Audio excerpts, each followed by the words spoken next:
oluusi olwaleero akawungeezi k'olwaleero buli lwe mulaba akasajja akambadde enkofiira akatanyirire alaba bumanya nti waliwo ensonga enkutteko era kwe kujja nga bwe mukimanyi nti ndi mulwanizi wa ddembe mbeera nnyo emabega w'abanyigirizibwa mbeera nnyo emabega w'oyo ayagala okumubeererawo essaawa zino nyimiridde wano mu biti ekyobwa polomota eri abateesiteesi b'ebivvulu nga wadde bali mu nteekateeka ezijjamu obwesige naye zikifaawo kasita mbeera ku kituufu. Nyimiridde wano olw'ensonga nti muwala wange kitone senga w'abaana ate polomota omusomo gwe gwayimiriziddwa.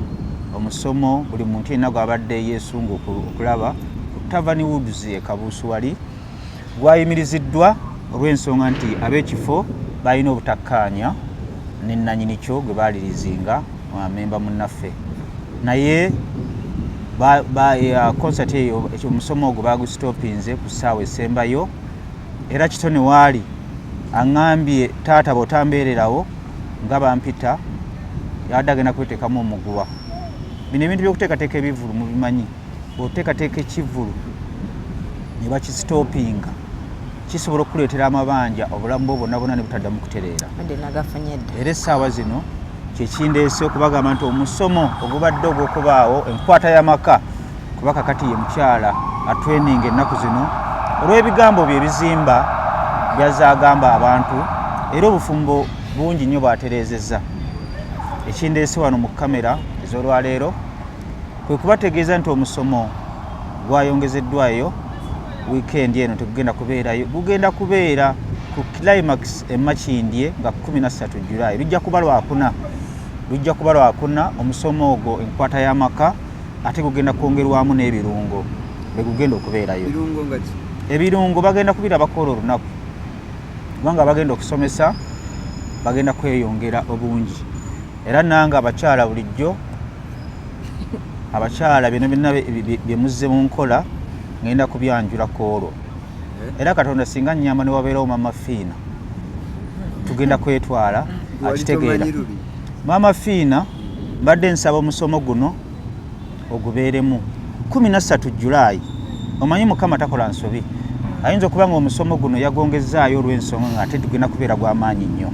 Climax e Makindye wali ewalule nanyini paka lasiti we tugenda okubeera era kwolwo mbadde ngenda kusoma muwala wange anteeke ku bantu abagenda okusomesa kubanga nze gwe mulaba wano mbonyeebonye n'abakyala bano nakagenda mu DNA emirundi 9 nga ntwala abaana okubakakasa nti oba baana bange DNA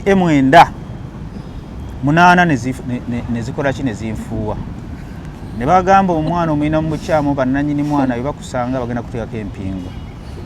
Sijja kwerabira eyasembayo nze ebintu bye sseerabira mu bulamu ebeera nkofiira.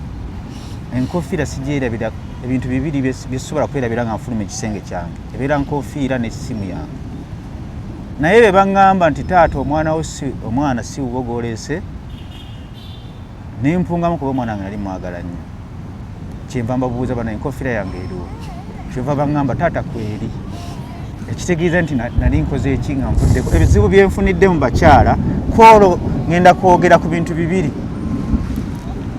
Ngenda kwogera lwaki olina okutwala omwana mu DNA kuba bano abakyala bambi ebintu oluusi bibatabukako.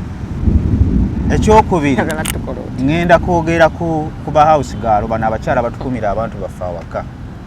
Abakyala abo bansonga nnyo abakuumi abo abakuuma nze ekigambo house girl saagala kibayita kubanga bakola nnyo okukuuma obufumbo.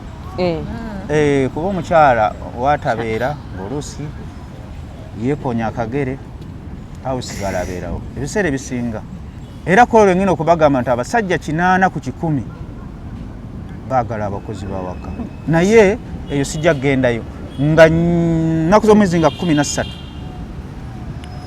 ogw'omusanvu enkwata y'amaka ekulembeddwamu Kitone ne banne. Ekintu kino nze ngenda okukisoosowaza ate kibeere ky'amaanyi. Lujja kuba lwakuna kwata akatebeko ku lwokuna ssaawa 12 abayimbi bagenda kubeerawo tugenda kufuna ensomesa empya ey'omulembe guno. Lwaki siva ku TV kitone abeko kyayogera? Amazima ebigambo byo nyina bitono olw'okubanga nti essimu baaginkubidde leeti ate nga bulijjo bo obutakkanya babadde babumanyi nga bo naye nga ate nzibakanya kuŋŋamba nti langa tewali buzibu so ejja kukola ki ejja kubeerayo mpaka bwennyini simanyi balooya simanyi ab'amakooti nzisibitegeera bulungi bwe bankubidde nti nnyabo tukutegeeza so tojja kusobola kukola ki kugenda mu maaso. Nasoose nenzirikamu awo 30 sekendi olw'okuba nti manager nga ataddemu ssente nnyingi nnyo bambi. Bwe nazza engulu ne ŋŋamba naye pulezidenti waffe ye taata kamukubire mutegeeza embeera ekoze eki. Yayimukiddemu n'akubira abantu abo bonna amasimu Saalake bannannyini ekifo bonna ne bamukakasa nti ekifo kiri mu kkooti so ejja sobola kukola ki kubaayo. N'ayimukiramu annyambe kubanga nze mbadde sikyalina ssente endala ze nsobola kuteekamu omusomo gukole ki kugende mu maaso ng'ate waliwo abantu abagula tiketi zaabwe kati ng'ate waliwo abatubanji olwedde ffe. N'aŋŋamba tofaayo ngenda kuteeka ku climax ndabe nga nkujja mu mabanja ago g'olimu. Kati bwe bali bakusalizaako endongo ne bagisazaamu ono bya bulijjo bakisazaamu nga tebakufuddeeko bwe yategese naye olw'okuba nti tuli bakyala bakulu ate tumanyi n'abaguze tiketsi kyebabadde bajjamu bakyagala tukakasa nti ennaku z'omwezi 13 bagenda kukomawo climax ate banyumirwe bulungi nnyo baveewo nga bayize. kati gwenga owagira nnyo abakyala atoli awagira nnyo nze ndi w'abakyala nnyo nnyo era abakyala bangi nnyo bennyambye okuva mu bufumbo babanyigiriza nnyo ebyokubanyigiriza okubanyigira eyo munda bangi bambi bagenze bategeera ne bavayo ku lwange. Nalongo no abasajja nnyo naye era ayambako ku bakyala abamu abawabaana naye nze ndi w'abakyala nnyo.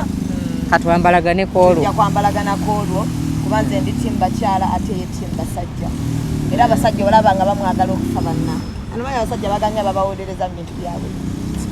Naye kakati osomesa otya abantu okubeera mu bufumbo nga gwe kennyini obufumbo bwakulema n'obuvaamu? Ngo navaayo ddi ne nkugamba ate gy'oli ogenda otemako ebigambo naye olwegenda okutemako ekigambo kujja kutya